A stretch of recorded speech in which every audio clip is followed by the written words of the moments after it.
एक बार की बात है, एक छोटे से गांव मोरपुर में एक खूबसूरत और निडर लड़की माया रहती थी। उसी गांव में एक शक्तिशाली और घमंडी जादूगर रहता था, जो अपनी शक्तियों के बल पर गांव वालों पर राज करना चाहता था। जादूगर अपनी शक्तियों से गांव के लोगों को परेशान करता था तथा उन पर अत्याचार करता था। जादूगर माया से बहुत प्यार करता था, लेकिन माया उसे पसंद नहीं करती थी। जादूगर ने कई प्रयास किया कि माया उसे पसंद करने लगे, किंतु माया जादूगर के बारे में सब कुछ जानती थी। उसे पता था कि जादूगर बुरी प्रवृत्ति वाला व्यक्ति है, इसलिए माया ने उसके प्यार को स्वीकार नहीं किया। इतने में जादूगर माया के पास आता है और कहता है, तुम मेरा प्रस्ताव क्यों ठुकरा रही हो? मेरी शक्तियों से तुम रानी बन सकती हो। मैं तुम्हें हर खुशी दे सकता हूँ, बस मेरा हाथ थाम लो। जादूगर की बात सुनकर माया कहती है, मुझे तुम्हारी ताकत या शक्ति की कोई चाहत नहीं है। मुझे किसी चीज का कोई लालच नहीं है। मेरी खुशी मेरे अपनों के साथ रहने में है, न कि किसी का गुलाम बनने में। मैं तुम्हारे प्रस्ताव को ठुकराती हूँ। जादूगर के अहंकार को ये बात बर्दाश्त नहीं हुई। उसका चेहरा गुस्से से लाल हो गया था। तभी जादूगर अपनी हथेली से काली ऊर्जा का गोला बनाता है और चिल्लाकर कहता है, बहुत बड़ी गलती कर रही हो लड़की। तुमने मेरे प्यार को ठुकराया है, अब तुम मेरी नफरत का शिकार बनोगी। मैं तुम्हें ऐसा श्राप देता हूँ कि कोई भी तुम्हारी सुंदरता को नहीं देख पाएगा। इतना कहकर जादूगर काली ऊर्जा को माया की ओर फेंकता है। माया दर्द से चीख उठती है। उसकी सूरत पल भर में भयानक हो जाती है। जादूगर एक जोरदार हंसी के साथ गायब हो जाता है। माया दर्द और अकेलेपन से करहाती हुई जमीन पर गिर जाती है। अब वह एक सुंदर लड़की नहीं, बल्कि एक चुड़ैल बन चुकी थी, जिसका शाप उसे जीवन भर अकेले रहने पर मजबूर करने वाला था। वहीं दूसरी ओर मोरपुर गांव से सटा एक और गांव था, जहां सिद्धार्थ नाम का एक लड़का रहता था, जो इस घटना से बिल्कुल अनजान था। सिद्धार्थ के नाना नानी मोरपुर गांव में रहते थे। वो अक्सर उनसे मिलने जाया करता था। श्राप की घटना को कुछ समय बीत गया था। माया ने खुद को जंगल में छिपा लिया था, लोगों के डर और अपनी नफरत भरी पहचान से दूर।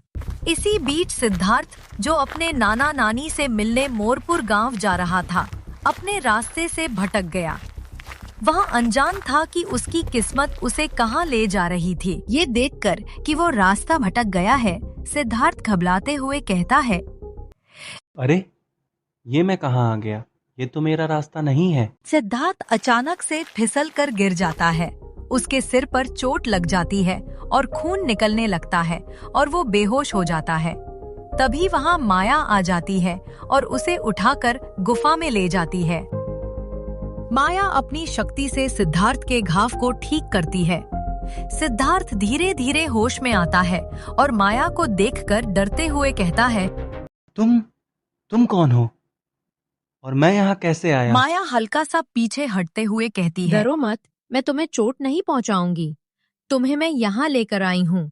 तुम जंगल में बेहोश पड़े थे और तुम्हारे सिर से खून निकल रहा था, पर तुम अब सुरक्षित हो। माया के रूप को देखकर सिद्धार्थ कहता है, तुम्हारा रूप भले ही एक चुड़ैल जैसा है, लेकिन तुम्हारा स्वभाव तुम्हारे रूप से बिल्कुल अलग है। सिद्धार्थ की ये बात सुन माया भावुक हो जाती है और उसे अपनी आप बीती बताती है। कुछ समय बीत गया था।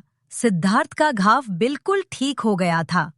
सिद्धार्थ अक्सर माया से मिलने उसके पास जाया करता था। धीरे धीरे उनकी मुलाकात प्यार में बदल गई। सिद्धार्थ अब अपना काफी समय जंगल में माया के साथ बिताने लगा। उसे घर लौटने में काफी देर हो जाती थी। ज्यादातर समय जंगल में बिताने और अक्सर देर रात घर लौटने के कारण गांव के मुखिया को कुछ शक हुआ। एक बार जब सिद्धार्थ माया से मिलने जा रहा था, तब मुखिया ने उसका पीछा किया। सिद्धार्थ और माया गुफा में बैठकर बातें कर रहे थे। सिद्धार्थ माया से कहता है, मुझे तुम्हारी सूरत से कोई फर्क नहीं पड़ता माया। तुम्हारी कहानी, तुम्हारा दर्द मेरे लिए वो मायने रखता है। मैं भी गांव में अकेला महसूस करता था, शायद इसीलिए मुझे तुम्हारा अकेलापन समझ आता है। सिद्धार्थ की बात सुन माया आश्चर्य से कहती है, क्या? सच में? ऐसा कभी किसी ने नहीं कहा। ये सुनकर सिद्धार्थ कहता है, तुम मुझे समझती हो और मैं तुम्हें। क्या यही काफी नहीं है? मुझे तुम्हारी सूरत से नहीं, तुम्हारे दिल से प्यार है। माया मुस्कुराती है और कहती है, ये पहली बार है जब मुझे लगा कि मैं सिर्फ एक चुड़ैल नहीं हूँ। शुक्रिया सिद्धार्थ। मुखिया वापस गांव आ जाता है तथा माया और सिद्धार्थ के बारे में गांव वालों को बताता है। मैंने अपनी आंखों से देखा, वो चुड़ैल सिद्धार्थ को वश में कर रही है। वो शैतान है जो हमारे गांव के लिए खतरा है। हमें उसे आज ही खत्म करना होगा। मुखिया की बातें सुनकर गांव वाले मशाले लेकर जंगल की ओर निकल पड़ते हैं। कुछ ही देर में वे गुफा के पास पहुंच जाते हैं जहां सिद्धार्थ और माया थे। मुखिया सिद्धार्थ से कहता है, सिद्धार्थ हट जाओ, वो चुड़ैल हमारी दुश्मन है। हम इस चुड़ैल को खत्म करने आए हैं। ये सुनकर सिद्धार्थ कहता है, आप गलत हैं। माया कोई चुड़ैल नहीं है, वह एक श्राप का शिकार है। तभी अचानक से वहां जादूगर आ जाता है और जोर जोर से हंसते हुए कहता है, देखा माया, इंसान तुझे कभी स्वीकार नहीं करेंगे। आज तेरा अंत होगा। जादूगर की बात सुन माया कहती है, नहीं, अब मैं तुझसे नहीं डरती। जादूगर आग का गोला बनाकर माया पर हमला करता है। तभी सिद्धार्थ माया के सामने आकर खड़ा हो जाता है और कहता है, अगर तुम्हें बचाने में मेरी जान भी चली जाए तो मुझे मंजूर है। सिद्धार्थ का निस्वार्थ प्रेम सुनहरी ढाल में बदल जाता है और यह ढाल जादूगर के जादू को तोड़कर उसे राख बना देती है। जादूगर चीखते हुए कहता, नहीं, ये असंभव है। जादूगर राख बनकर गायब हो जाता है। तभी सुनहरी रोशनी माया के चेहरे को छूती है और उसका श्राप टूट जाता है। माया पुनः एक सुंदर लड़की बन जाती है। ये सब देखकर गांव वाले दंग रह जाते हैं। अरे, ये तो असंभव है। ये सुनकर सिद्धार्थ कहता है, मुखिया जी, यह असंभव नहीं है, यह प्यार है। हमारा प्यार उस श्राप से ज्यादा ताकतवर है जिसने माया को अकेला कर दिया था। सिद्धार्थ और माया एक दूसरे का हाथ पकड़कर गांव की ओर चल देते हैं। माया खुश होकर कहती है, मेरा श्राप टूट गया, मैं आजाद हो गई। ये सुनकर सिद्धार्थ कहता है, तुम सिर्फ श्राप से ही नहीं, अकेलेपन से भी आजाद हो गई।